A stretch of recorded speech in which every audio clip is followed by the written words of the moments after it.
করতে করতে আবার ছাদে আসলাম কেন জানো? যে পাবদা মাছ নিয়ে এসছে, সে টমেটো তো কিছুতেই জোগাড় হলো না। ধনেপাতা গাছ লাগালাম সকালবেলা, তো ভাবছি অনেকগুলো গাছ তো দুটো পাতা হলেই হবে, প্রত্যেকে দুটো পাতা কেটে নিয়ে যাব।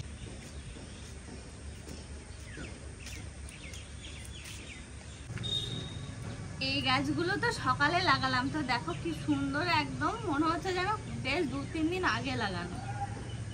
এগুলো এখনো ঠিকঠাক স্ট্রং হয়ে পারেনি।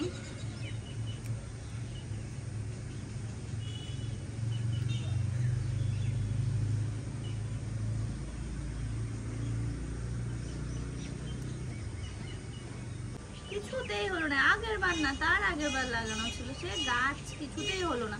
তো এবার ছাদে দেখা যাক কেমন হয় না হয়। হ্যাঁ, 3-4টে পাতা নিয়ে নিলাম। এর মধ্যে এখন তো আর তোলাই যাবে না, কারণ আজকে অফারটা কিছু করার নেই, তো সেই জন্য আর কি নিতে হলো। এই দেখো আকাশ দেখো মেঘলা হয়ে আছে, কিন্তু তাও আকাশের দিকে তাকানোই যাচ্ছে না, চোখ পুরো ধাঁধিয়ে যাচ্ছে। চলো হ্যাঁ যাই আবার।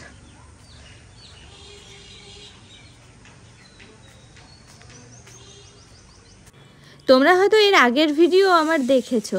তো দেখো আমি কিন্তু রান্নাটা শুরু করেছি বেশ কিছুক্ষণ হলো। তো অনেকক্ষণ ওয়েট করার পরে ভাবলাম না, অর্পণ আর কৌশিক তো আসলো না টমেটো নিয়ে, তো যাই হোক আমি তো দেরি করলে হবে না, রান্নাটা শুরু করি। তো সেরকমভাবেই রান্নাটা শুরু করলাম। আসলে পাবদা মাছগুলো আগে ভেজে রেখেছিলাম, এখন শুধুমাত্র ঝোলটা করছি, মানে মাছের ঝোল বানাচ্ছি আর কি। সেরকম কিছু পেলাম না, একটু আদা, কাঁচা লঙ্কা, জিরে গুঁড়ো, হলুদ গুঁড়ো, লবণ দিয়ে পাবদাটা করছি।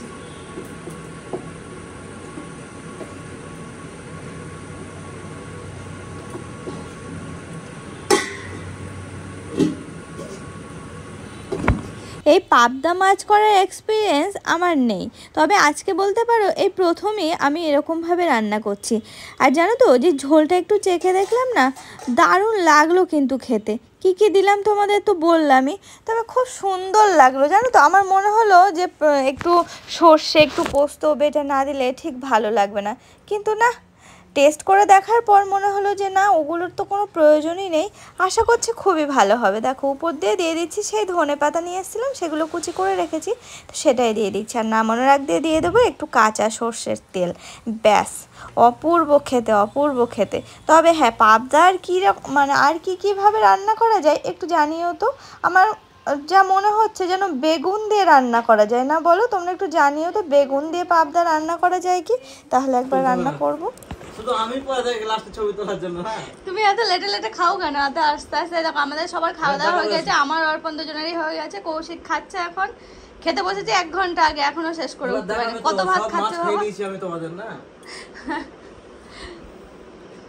আজকে কি সুন্দর একটা ঘুম দিলাম জানো, অর্পণ জোর করে ঘুম পাড়িয়ে দিয়েছিল, তো যে ঘুমে ঘুমে উঠলাম, তো ওই চাটা করেছে, বললো একটু ছেঁকে নাও। ওই দেখো এসে তুমি হাসতে হাসতে পাগল, রাইস কুকারে ঢাকনা দিয়ে নাকি ঢেকে রেখেছে, ভাবো।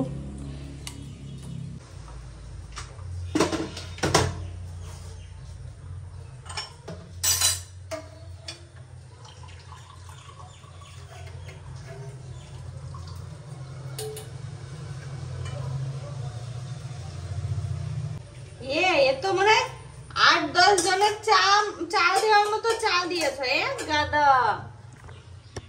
দেখো কত চা পাতা দিয়েছে। তবে হ্যাঁ, আবার চাটা কিন্তু খারাপ করে না একেবারে, ভালোই চা করে।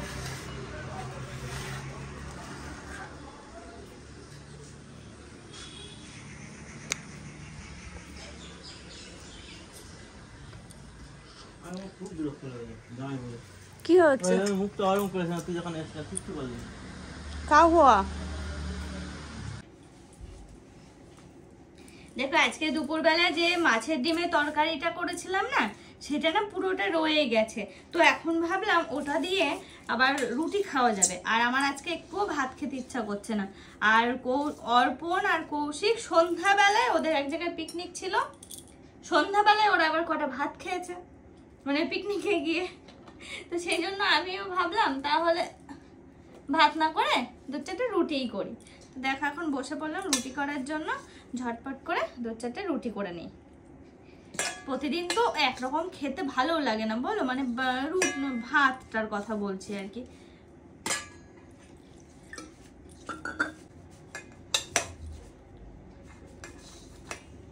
আর এই দেখো এই যে রুটি বেলনি, এটা আজকে হচ্ছে কি বলে আমি ঠিক জানিও না, যাই হোক আজকে এটা আমি প্রথম উদ্বোধন করব বলতে পারো।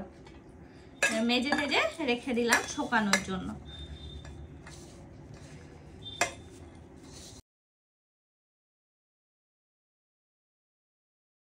এই দেখো রুটির লেচি করেছি, আটার লেচিগুলো করে নিলাম ছোট্ট ছোট্ট, হে লুচির মতো সাইজ করেছি। এত ছোট লেচি করার কারণ কি জানো? কারণ হচ্ছে আমার কাছে তো তাওয়া নেই, ও যে ছোট ছোট করে রুটিগুলো করতে হচ্ছে, তো তো সেই জন্য আর কি ছোট ছোট করেই করলাম। আসলে তাওয়া এখন কিনছি না, এইভাবে চলুক, যে কদিন চলে আস্তে আস্তে কিনবো। বুঝতেই পারছো সবকিছু, যারা আর কি এরকম ভাবে চলাফেরা করেছো, যে জিনিসপত্র বানাতে গেলে ধরো টাকা পয়সা তো লাগে না, বলো?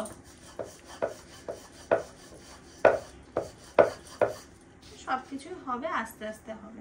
তবে এই দেখো এটা না এখন তো এখনো পুরো প্লেন হয়নি, একটু ঘোরাতে, মানে আমি রুটি বেলি তো তোমরা জানো একবারে কি সুন্দর ভরে।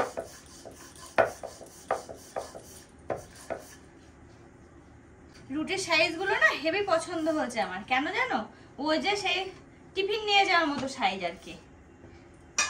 দেখো বাড়িতে তো সাধারণত এত ছোট ছোট রুটি করা হয় না, এর থেকে একটু বড়ই করা হয়। অফিস আদালতে যারা যায়, টিফিন যারা নিয়ে যায়, তারা আবার এরকম ছোট ছোট করে নিয়ে যায়।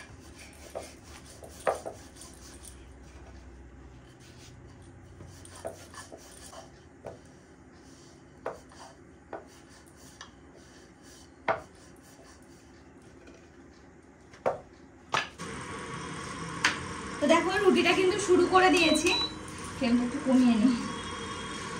আর এই যে সমস্ত রুটিগুলো একবারে বেলে নিয়ে আসলাম, কারণ এখানে গরম, তো ভাবলাম এখানে দাঁড়িয়ে দাঁড়িয়ে আর রুটিগুলো বেলবো না, কটা দিন যাক তারপরে এখানে দাঁড়িয়ে দাঁড়িয়ে বেলবো। ওই যে কারণ হচ্ছে গরম। ও ভুলে গেছিলাম যে আমাকে এর উপরে যা ফোলানোর ফোলাতে হবে, আমি এক্ষুনি শেখার জন্য রেডি হচ্ছিলাম। তো যে খারাপ ফুলছে না গো, রুটিগুলো যথেষ্ট ভালো ফুলছে। এই দেখো ঝটপট করে রুটিগুলো ভেজে নিই, রুটিটাকে ভেজে নিই, রুটিগুলো সেঁকে নিই। দেখো ভগবান কেমন আগের থেকে সমস্ত কিছু জানিয়ে দেয়। এই তো কটা দিন আগে এই ঘরে ইলেকট্রিকের লাইন করা ছিল না সেরকমভাবে, তো ইলেকট্রিকের বোর্ড করলাম, তার কটা দিন পরে আমার এই ঘরটাও কাজে লেগে গেল। ভগবান সত্যিই আছে, বুঝতে পেরেছিল যে আমাদের সাথে এরকম কোনো ঘটনা ঘটতে চলেছে। সত্যি একটা কথা বলবো, এতেও যে এত সুন্দর রুটি ফোলাতে পারছি আমি তো নিজেই অবাক। কোনো রকম দরকারই লাগবে না, ওই যে রুটি শেখার যে জিনিসটা লাগে সেটা, এমনকি গ্যাসের ফ্লেমেরও কোনো দরকারই পড়ছে না। প্রথমে ভেবেছিলাম যে গ্যাসটা খুব তাড়াতাড়ি নিয়ে নেবো, কিন্তু দেখো না এতে কত সুন্দর রান্না বান্না হয়ে যাচ্ছে। তো এখন গ্যাস নেওয়ার কোনো প্রয়োজনই পড়ছে না, কটা দিন পরেই নেবো, এখন আর নিয়ে কি করবো। এইভাবে চলছে, কি বলতো, দুজনের সংসার তো, টুকটাক টুকটাক করে, বেশি কিছু তো রান্না বান্নাও নেই, ওই তরি তরকারি যা অল্প অল্প ও এতেই হয়ে যাচ্ছে। শুধু দেখো রুটিটা কি কেমন ফুললো, দেখো এই দেখো, আমি এমনি বলছি এতেই কত সুন্দর হচ্ছে, পুরো ফুলকো ফুলকো। যেটা তোমাদের দেখাতে চাইছি সেটা ঠিকঠাক ফুলছে না, যেটা এমনি করছি সেটা পুরো ফুলকো হয়ে যাচ্ছে। তো দেখো রুটি হয়ে গেছে। আর এই হটপটগুলো না আমি কিনেছিলাম অনেক দিন আগে, 3টে সেটের, তো কেমন নোংরা মতো হয়েছিল, সেগুলো আবার দেখো পরিষ্কার করে নিয়েছি। আর এর থেকে ছোট সাইজের রয়েছে, সেগুলো এখন আর ব্যবহার করছে না, অন্য কাজে লাগলে সেগুলো ব্যবহার করব। দেখো রুটি কি সুন্দর নরম হয়েছে, রুটিগুলো কি দারুণ হয়েছে, আমার তো খুব পছন্দ হলো।